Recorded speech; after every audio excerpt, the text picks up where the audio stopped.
Hey guys, Eric Buckholz with MarketingProLeader.com. Welcome to another edition of Tips from My Truck. This week is Crushing It Using Social Media Week, guys. And today I want to share the one thing you must have in order to be in control when you're talking to your prospect. And the one thing you must avoid doing at all costs to close the deal, make the sale, and get that new member on board. So if you're ready, guys, let's dive right in. Now, if you're in network marketing, talking to prospects is critical to your success. It's quite simple. No matter what anyone says, if you're not able to effectively communicate with your prospects and your potential customers, you're going to have a hard time building your business, period. Now, don't get me wrong. I'm not talking about prospects who are complete strangers. And I'm not talking about going to the mall and talking to anyone within 3 feet of you. Nor am I talking about writing down that list of 100 friends and family members that they tell you to do when you first get started, and then constantly annoying them by jumping up and down and beating them over the head with your opportunity over and over again.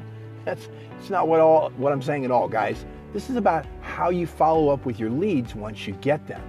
These are people who willingly opted in to receive more info. These are high quality, pre-qualified leads. You know, people who raised their hand and said, yes, I'm interested in learning more about this and how you can help me. Here's the thing though, guys. Even when you're dealing with warm, qualified, targeted leads, you still need to know what to say and how to say it when you're talking to them. That's a given. And that comes in the form of posture. Now, when I say posture, I'm not talking about your physical posture, such as if you slouch or you stand up straight or you sit correctly. No, I'm talking about how you carry yourself when communicating with your prospects. And this is crucial. How do you present yourself? Do you have confidence or do you lack confidence? Are you assertive or are you sheepish? You know, do you have this sense of, I don't need you to build my business, but I'm certainly happy for you to come along and be part of the ride? Now that's real posture. The opposite of that, a lack of posture, would be desperate and sometimes seems needy. Posture is having the confidence to know, hey, look, I'm going to build this thing regardless of whether you say yes or no. I'm still going to move forward. Now conversely, lack of posture is, God, you've got to join my deal. I need you. Please, please, please, please join my team. Please. And when you have that lack of posture and when you lack true posture, your mind is racing with disempowering thoughts.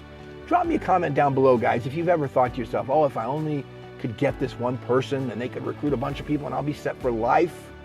Be honest with me. I have, especially when I first started out. When you think this way, though, you convey desperation and neediness. It's a big turnoff.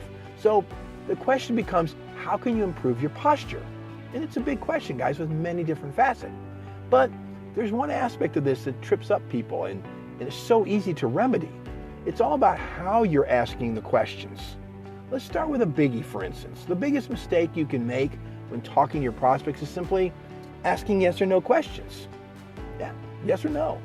These are all what's called closed-ended questions. And throughout the majority of the process, you don't want to ask yes or no questions. And you're probably, Eric, what the heck are you talking about?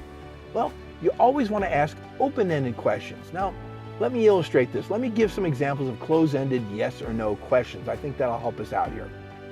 For example, say you're talking to your prospect and you ask something like, hey, is it okay if I send you a presentation? Well, we've all asked that. Now that seems like an okay question, right?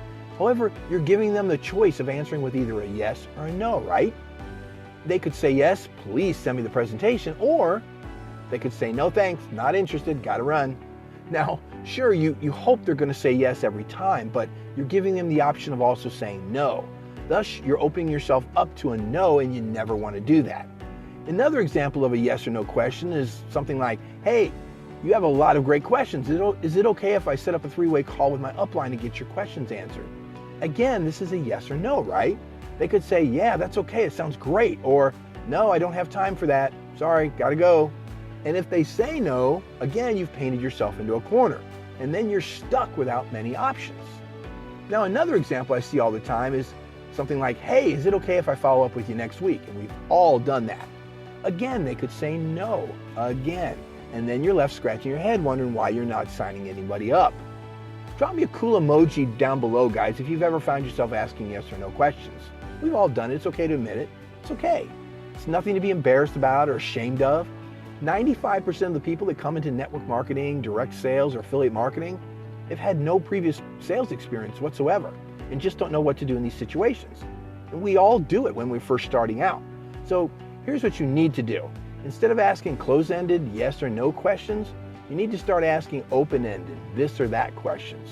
For example, going off the same 3 questions that I showed you earlier, instead of, can I send you a presentation, to which they could reply no, you say, hey Frank, I'm going to send you a presentation to watch. Which email address would you rather I send it to, your work address or your personal address? You see the difference there? You see how that open-ended question works? That's an example of a this or that question. You're assuming that at yes each and every time and taking charge of what's going on by leading them through the sales process. You're not sitting there asking if it's okay. It's not what you want to do. You're letting them know the process involves you sending them a presentation to watch, and they expect to receive it. And that's a given, guys. There are no yeses or there's no nos. The only question you have is, which email address do you want me to send it to? Do you see the subtle yet profound difference there? It's a huge difference. I hope you guys got it. Okay, so here's another version of one of the earlier questions. Instead of saying something like, hey, is it okay if I schedule a 3-way call with my upline to get your questions answered? Well, again, they could be like, no, that's not okay. Gotta go, gotta run. So instead, you could say something like, hey, Susie, you've got some great questions, and here's how we're going to get them answered. I'm going to schedule a 3-way call with my upline. Which day works better for you, Tuesday or Wednesday? You see the difference there? You see how I did that? Again, you've assumed what's going to happen next.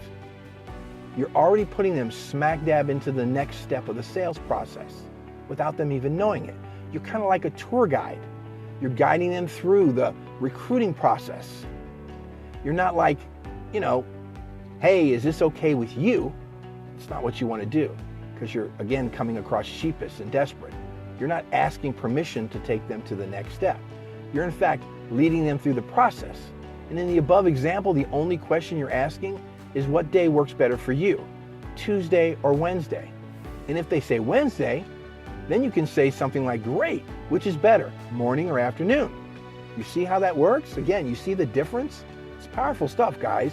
Okay, there's something else happening here that I want you to think about.